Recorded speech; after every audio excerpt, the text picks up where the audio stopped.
how's it going? And welcome back to the channel. Thank you so much for showing up. We love you. Welcome to the family. Hey guys, if you ain't done it yet, smash that sub button. We got another crazy whiskey today. So, I told you guys yesterday that one of my very, very good friends dropped off a bottle of whiskey, which it was Carriage House. It was the one from yesterday. Actually, it was a brandy, not a whiskey, my bad. If you haven't seen that video, go check it out. It was very, very astonishing, and it changed my mind on brandies completely. So, he also, guys, when I tell you this guy was a good man, he brought me a second bottle that was a limited release that you can't buy anymore. You can't go to the ABC store and get or anything like that. We also have the small glass again today. So, because we're going to take a taste. We're not going to outdo his stuff. This is his stuff. This is his personal stash. I'm going to do it just enough for a taste, and that is it. This bottle doesn't have a whole lot left in it. Like we said, you can't get this anymore. Really, you really can't. And if you do, guys, let me know where, because I'm curious. This is part of the Jim Beam collection. It is a limited release Jim Beam Distiller's Cut. This stuff is strong, guys. It is 50% alcohol. That is 100 proof, okay? That makes it one of the stronger ones that we've had on this channel. That being said, it is aged 5 to 6 years. It is, like I said, it's called Distiller's Cut, non-genuine, without my signature. And it doesn't really say much. It says, Distiller's Cut is the only screened to remove barrel char pieces from the liquid. This does not change or lessen the flavor in any way. It extremes the temperature. It may appear a little cloudy. This is normal for non-chill filter whiskey. Alright, so there's a little close-up of the bottle. It's kind of hard to see because it's empty. But you got the Jim Beam logo at the top. It says limited release right above it right here. Come down, it says Jim Beam, Distiller's Cut, black label. It is very, very unique, very cool, and I am super stoked to be trying this. That being said, let's dabble on into it and see how she tastes. I don't even want to smell it yet. I want to pour it first and then smell it. I feel like this is going to be an amazing, amazing glass.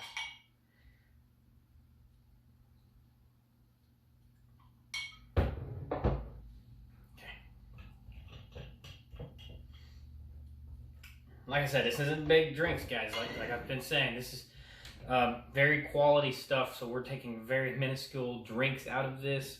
It's something that he wants to keep around for a lot longer. With that being said, like I said, it's just tasting for what we can get a mouthful of. Ooh, very spicy. Like what's the best way to put that? Like, not spicy as in hot, per se, but spicy as in flavor. Definitely can smell the barrel, the char in it. And you definitely get that charcoal, musty smell. It smells soft. So when you get into the 50% alcohols, that's when stuff kind of gets rough. Remember what we talked about prior videos where it's like, oh, I'm just going to take a sip, and then just bam! It burns your throat so bad it jumps out your body, slaps your mom, and jumps back in, slaps you, jumps back out, and runs through the yard. That's what it does. So what we're going to be trying here is to see how bad it tastes or how great it tastes. Let's jump on in and see how it tastes, guys. Cheers. First sip in.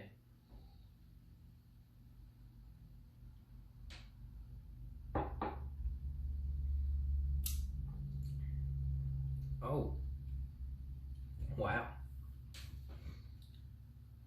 Surprisingly enough, there's not really a burn there at all, but there's so many flavors going on right now. So I got like I got a minty burn. I know it's not got anything to do with mint, but that's kind of the burn that I got, the very cooling sensation burn. A little hint of maybe some cherry in there. That's coming from the other barrels and stuff like that. The little cherry vanilla flavor you're going to get, that comes from the other barrels that Jim Beam's used to make these and where they got the charred barrel from. Now, You can definitely get that hint of charcoal, burnt woodish taste. If you guys tried the Johnny Walker Double Black, that is an extensive burnt wood taste. This has a very minor taste like that, which I enjoy. I love it to death. And it stays well. It has a very mellow aftertaste. It doesn't stay there. It doesn't run around on your tongue or anything like that. It has a very mellowed out exit. So as soon as you drink it, it stays for just a little bit. You have that little bit of burn, and then the taste kind of goes away, but you still have that little, like, kind of like a burning sensation in your throat, but it's very, like I said, minor. Not crazy at all. But a fantastic whiskey at that. There, probably my favorite Jim Beam I've had yet is probably this Distiller's Cut. He warned me about it. He was like, hey, I got this Distiller's Cut. I've went to his house several times, and he's like, yeah, one of these days you have to try Distiller's Cut. And he was explaining to me. He's also got, I think, Jim Beam Ghost and some other stuff. But he's like, you really need to try this one day. And he's like, once you try it, you're not going to regret it. But like I said yesterday in my videos, it's more into the fact of whenever you have a conversation with somebody about whiskey or about tequila or vodka or bourbon or brandies or whatever you want to talk about, people look for your knowledge in said stuff. If somebody comes up to me and like, hey man, you're a whiskey drinker, and I'm like, yeah, I drink Jack Daniels with Coke. That's about it. But when you start doing stuff kind of like what I'm doing, and you're turning into an entrepreneur of tastes, not necessarily, I'm not here to get hammered. I'm here for the taste, the texture, to see how it actually really like distills for the most part. That's why that's why you don't see so many of these bottles disappear. They sit here and they grow over time, because I don't sit here and get plastered all the time. I taste them. I try them. My friends come over. I let them try them. I want them to taste what I taste. I want to expand the knowledge. But getting off of Jim Beam Distiller's Cut here, guys, definitely a 10 out of 10. I suggest it was 10, these are two 10 out of 10 bottles, perfectly. From Ryan himself, thank you, my man. I love you to death. This is a very great opportunity that I had to try both of these, and I probably would have not been able to do so if it wasn't for you. So thank you for broadening my spectrum of whiskeys yet again, and I cannot wait to see what we have coming on next, that's for sure. I need to go to the ABC store, guys, so if you have any recommendations, let me know.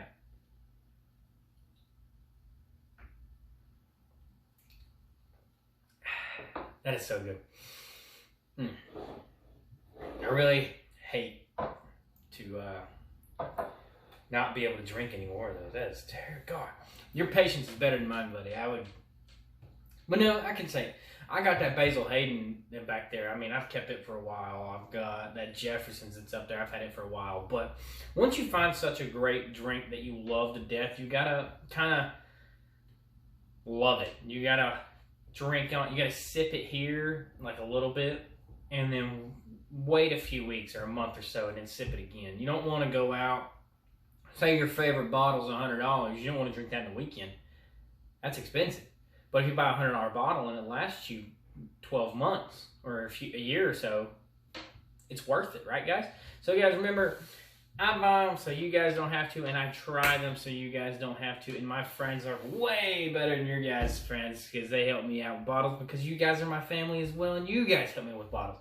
So, guys, y'all have a wonderful evening, and do not forget to hit that like button, smash that subscribe button. Let's grow this family. We're trying to hit 100 subscribers. We are getting there very, very, very quickly, and I'm fairly excited about how our family is growing and where this channel is going to go.